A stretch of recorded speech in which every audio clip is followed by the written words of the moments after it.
What scientific fact scares you to your bones? Story 1.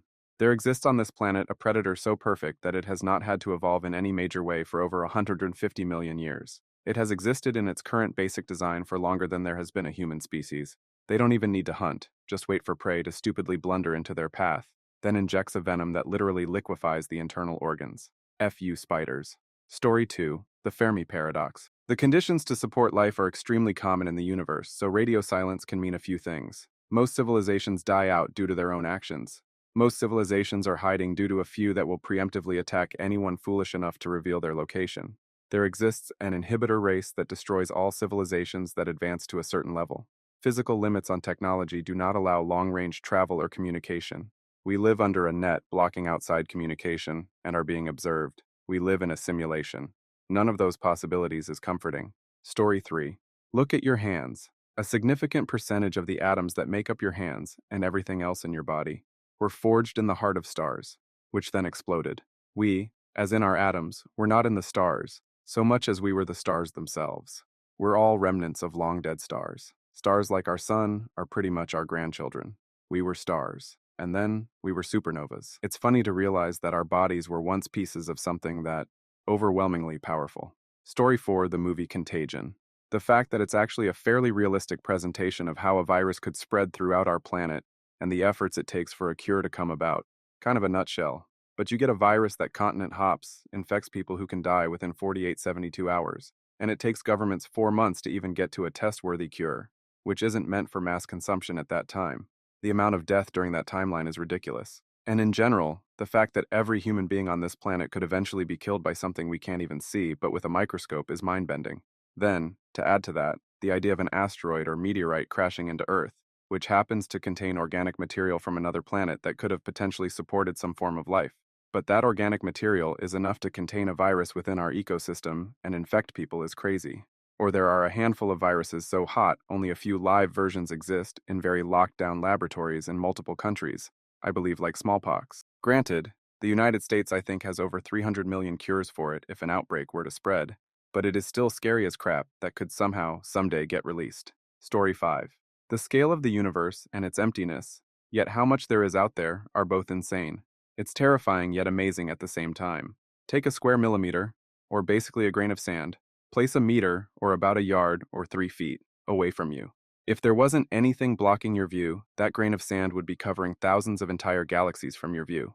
This is what the ultra-deep field from Hubble represents. The light from those galaxies took so much time to get here that when it left those galaxies, our solar system didn't even exist for another 8-9 billion years or so. But that's not just one spot in one direction. It surrounds us in every direction. You could place that grain of sand anywhere around you, and it would have the same effect. Story 6. No one knows exactly how general anesthesia works to render someone unconscious. Also, no one knows why people die from anesthesia, although this complication is rare. Which is why I refuse to be put under for anything, because I'm convinced I'll be one of those rare deaths from it. I was put under for the first time ever a few months ago for surgery on a badly broken arm. I fought the F out of it, conceptually, existentially. When it came right down to it, though, I did end up shocked about one thing.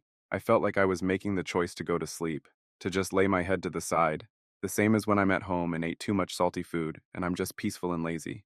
And it felt exactly the same as drifting off like that on a lazy afternoon. In those moments when I was drifting off, I understood that what was happening wasn't just about being put under, but it was about fear of death. In my life, before and since that surgery, I haven't experienced fear of danger, it's a strange quirk of mine, for at least 10 years. But in the days leading up to my surgery, I did very much experience a dread of inviting the darkness, of allowing an anesthesiologist to pull me toward a state indistinguishable, for me, from obliteration. I know the rational part of me was tricked, just a bit, by the anti-anxiety meds they gave me an hour before surgery, but those didn't stop me from thinking and seeing that I could trust that experience. Whatever the reason, whatever they gave me, or my state of mind just before I went to sleep, I think it's by design that I felt like I made the choice for lights out. That's the way the anesthesia works, or at least the way it worked for me, and I think it was a great gift to my sense of being in the world to have experienced it. Story 7. The fact that we could get hit with a solar flare at any time, which has the potential to send us back into the 18th century. An entire hemisphere of the Earth could have all of its electronic equipment wiped out. Just imagine the consequences of such an event. A solar flare hit the US in the mid-19th century. Fortunately at the time, It was only the telegraph system that was affected since there weren't any electronic systems in place at the time. Telegraph lines were reported to burst into flames. It terrifies me to think what would happen if this happened to us. Living in a world dependent on electronics and electronic systems, it could be one of the most catastrophic events in history. Also, it's not like it'll be a short outage like after a bad storm or hurricane hits. It would take many months, or even years, to bring us back to where we were. The scarier part is the human reaction. Just look at what happens to communities when the power goes out for a day or two, like New York in 1977. Now just imagine that for an entire hemisphere. And keep in mind, we're 1,000 times more dependent on electronic systems now than we were in 1977. And it's not a question of if, it's a question of when. Story 8, Gamma Ray Bursts. That's some scary crap. There was a supernova that happened 8,000 light years from Earth that was observed a few decades ago, I think. Supernovas fire off two gamma ray bursts in completely random directions, directly opposite each other when they happen. If one of the bursts from that supernova had just happened to hit Earth, it would have wiped out 70% of life on the planet in 10 seconds. A gamma ray burst could be heading towards Earth right now, and we would have no possible way to know because they approach at the speed of light. Story 9. Consciousness as an emergent property of the brain, hands down. It's part philosophy, part science. Well, philosophy that's consistent with scientific observation. Most people just assume our mind just exists somewhere. That somewhere being as a non-corporeal, undetectable entity inhabiting our body, as in a soul, or floating somewhere else looking inward. Maybe some will think of it as interchangeable with the brain, but that's still not quite accurate. Consider the more likely fact that we are just the summation of the brain's activities. That we, our minds, do not exist in a technical sense. It is raining, but not rain. We are talking, but not speaking. We are math, but not numbers. We are the verb to the noun that is our brain. This has some interesting implications. When you couple this with hard determinism, you get the concept of humans as complex natural forces. I'm posting this here because I was introduced to this by listening to Skeptic's Guide to the Universe with an interview. I wish I could relocate about the subject. Without a doubt, I'm stepping over the bounds of what is strictly scientific fact, but I think it's the most freaky thing I've ever encountered with reasonable scientific backing. Story 10.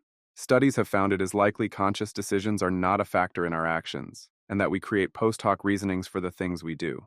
From early psychological theories to more modern MRI tests, the concept of free will is gradually moving from being seen as a mystery to being seen as an illusion. People can give false reasons, or even convince themselves they carried out actions they did not, and swear blindly that they did. They aren't lying, they genuinely believe this and recall it that way. This fact is especially scary for me because it makes you see everything going on in the real world in terms of this idea, meaning the truly insane decisions being taken by certain people may not be influenced by logic as we know it at all. It raises the question of whether consciousness is truly real or necessary. Story 11. That all our senses are just waves converted into electric signals and then processed by our brain. But most of the time when the brain doesn't receive any signal, he just makes them up, and sometimes your brain decides to forget stuff or create memories. So basically, a big part of your life were just hallucinations made up by your brain. Maybe your mom or friend you see every week does not exist and died years ago, but your brain just decided to forget about that and makes you think they are still alive. Story 12. Memory transference in organ transplant recipients. I read somewhere that a man got a heart from a recently deceased who committed suicide by putting a bullet through his head. After the man received the heart transplant a while later, he went into his backyard, pulled out a shotgun, and put a bullet through his head the same way his donor did. Also wanted to mention that he did not know his donor, nor how he passed. Excerpt from Google search. The behaviors and emotions acquired by the recipient from the original donor are due to the combinatorial memories stored in the neurons of the donated organ. Heart transplants are said to be the most susceptible to cell memory, where organ transplant recipients experienced a change of heart. Story 13. The idea that we may have missed the window to fully understand the universe. Example of the kind of window I'm talking about. We understand our place in the universe and a lot of physics by looking at not just stars but other galaxies, how they move, what they do, etc. However, with the universe expanding, there will come a time when galaxies move so far apart that they are no longer inside the visible universe, and hence will be undetectable. Any sentient life at that time will be able to see only their own galaxy's stars, and a lot of information on the true nature of the universe will be forever unobtainable. It's entirely possible that several such windows of opportunity to understand the true nature of reality have already closed, and we will never know they even existed in the first place. Our base ability to understand what reality really is may have already become physically impossible. Story 14. That evolution happened due to randomness. If matter can self-assemble into working intellect, it follows that we will eventually learn to organize matter into working intellect. Probably the first of this will be AI. Some people wonder if hard or strong AI is possible. With evolution and history as a guide, I can't shake the idea that it is not only inevitable, but closer than many people think. That should scare the crap out of everyone. If corporations developing AI are known for anything, it is being out of touch with ethics. So we could essentially be creating AI in an environment where the ethics surrounding it are about control and our own fears of being destroyed. We should be employing ethics at maximum to develop these ideas, but they seem so far-fetched, no one gives a damn. Because we keep telling ourselves it is impossible, we will end up more likely creating an AI that hates us. And as Hollywood has shown, we barely make it out alive. Story 15. All of time has already happened, and your experience of time is just a matter of how small you are and how slowly you move. Since time is relative to the velocity and gravity from which it is observed, all of time has already been observed from somewhere. Brian Greene described it as a loaf, which could be cut at infinite angles, the angle of the cut being the velocity and whatnot. Since time is a loaf and not some strange constantly baking bread machine, from some angle, at some speed, every single moment, past and future, has already happened. Story 16. This one's a bit hypothetical, but bear with me. There's a philosopher called Nick Bostrom who posits that we have the ability and inclination to create simulated universes, like video games. And, like video games, technology keeps evolving, as does artificial intelligence.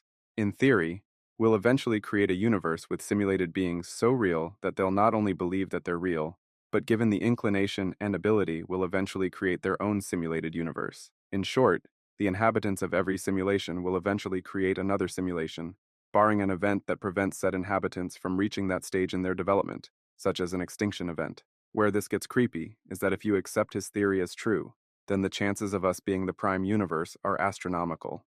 Not just 1,000,000 to 1, or even 1,000,000,000 to 1.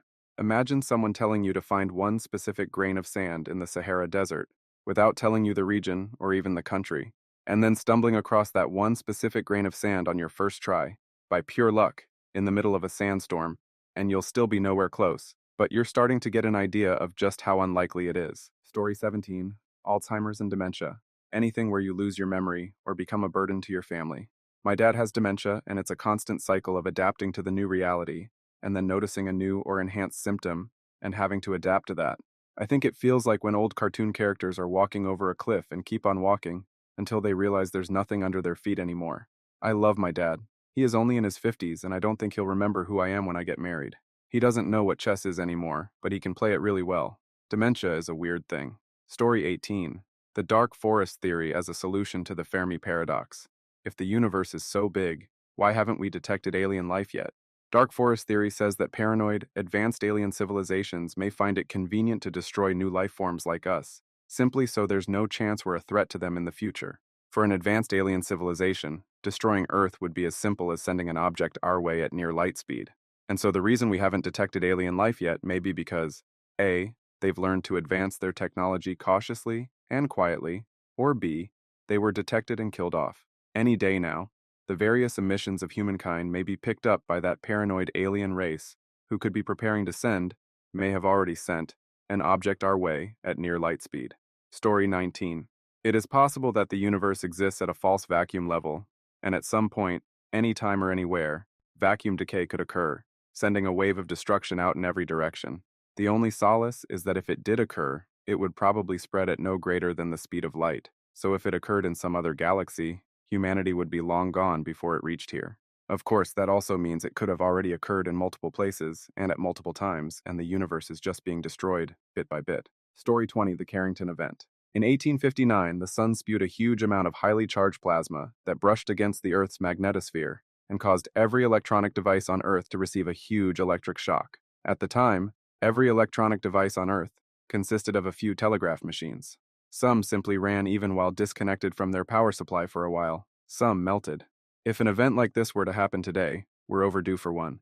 It would pretty much destroy every single electronic device, including all of the infrastructure used to generate and distribute electricity.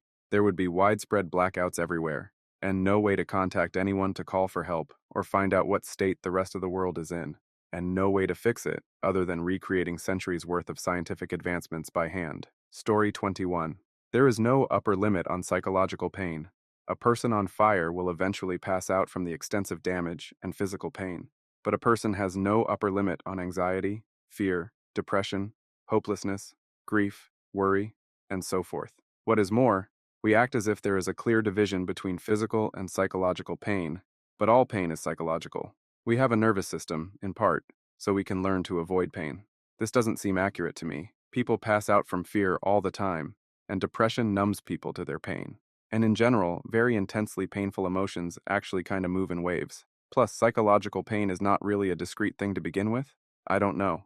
Just want to push a bit on the idea that people could hypothetically careen into an ever-escalating spiral of fear without a check or balance. Dissociation actually kind of functions in this precise way. I work in a psych unit, and even folks with extreme emotional pain kind of find a baseline for themselves most of the time, even if it doesn't look like others' baselines. Story 22. Lots of people don't just pass away quickly. A lot of times they experience their organs shutting off basically one by one. A common experience is your lungs filling with fluid and causing you to suffocate.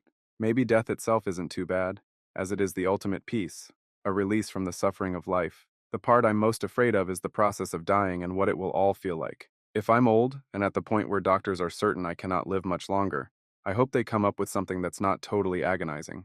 Since that is many, many years in the future, it'll hopefully go smoothly with advancements in medicine and tech. Story 23. The fact that everyone literally has a 50-50 chance of getting some form of cancer at some point in their lives, and that there's an additional 50-50 chance you'll die from it. I am a hypochondriac anyway, but I've always been terrified of cancer from the day I learned what it was, especially because so many of them can be silent until you find a lump, and then suddenly you have months, weeks, days to live. It's unfair that you can literally be the healthiest you can possibly be, take care of every inch of your body, and not even have cancer in your family. But it doesn't matter. You can get it anyway. I truly feel like it's nature's cruelest way of controlling our population, almost like the Thanos of the universe. Story 24. False vacuum decay. We think the current vacuum state of the universe is stable, but there is a possibility that it is not stable. If at any location in the universe the vacuum state were to decay to a more stable state, it would destroy the universe. A shockwave traveling at the speed of light would expand outward and reset the vacuum state of everything it engulfed. Matter would disintegrate. And since it would be traveling at the speed of light, we wouldn't see it coming. We'd be going about our lives, and as the shockwave passed, we would suddenly longer exist in any form. There is no way to stop this if it happened, and we wouldn't even know it was happening until it hit us. Story 25. Huntington's disease is a rare genetic disease that is basically eating the brain out with no cure. Life expectancy is 15 to 20 years after diagnosis with severe mental conditions. To make matters even worse, this allele is dominant, always expressed if present, and is always passed to the children, so people with Huntington's cannot have children unless they harm them. Edit. It happens as a result of a mutation of a specific gene, so it may happen to anyone randomly. The odds are extremely low, though. Story 26. A single large nuclear weapon, if detonated at the right height in our atmosphere, could burn out every computer chip, every electrical transmission line, and every electrical component connected to any antenna or length of wire in over half of the United States. Instead of the Stone Age, half the USA would revert to the late 19th century, in an instant. The existence and effect of electromagnetic pulse, EMP, electrical surge from an atmospheric nuclear blast, is well known and not debated. Imagine every cell phone, ATM, car computer chip, Peloton, POS terminal, traffic signal, GPS, and Wi-Fi device was suddenly bricked and rendered useless. Imagine the entire electrical grid vaporized, and every power pole transformer blown to bits. Imagine not just the time and effort needed to repair downed power lines, but the time and manufacturing needed to replace every burnt-out transformer and power line necessary to rebuild an electric grid from scratch. Imagine a city without power. No sewage pumps, no tap water pumps, no police or fire radios, no streetlights, no ambulance radios, no computers to direct banks to pay vendors, no public service vehicles operational because they all rely on computer chips that are burned out. And imagine that there are no trucks to bring in what's needed.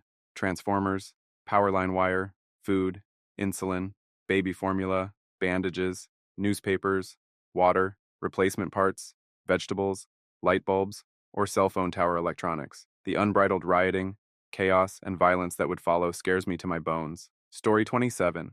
A massive pontine stroke, usually fatal, and when not, survived with only some general loss of motor function. But occasionally a stroke in the pons region completely disconnects higher brain functions from the body, leaving the victim fully conscious but unable to produce any movement at all. The person is completely neurologically locked, can't even blink except by reflex, but is fully aware and undamaged cognitively. This gets missed from time to time, is assumed brain dead. and the victim will be put into care, fed, and hydrated for decades. There, they would never be sedated or otherwise helped, screaming inside their own skulls.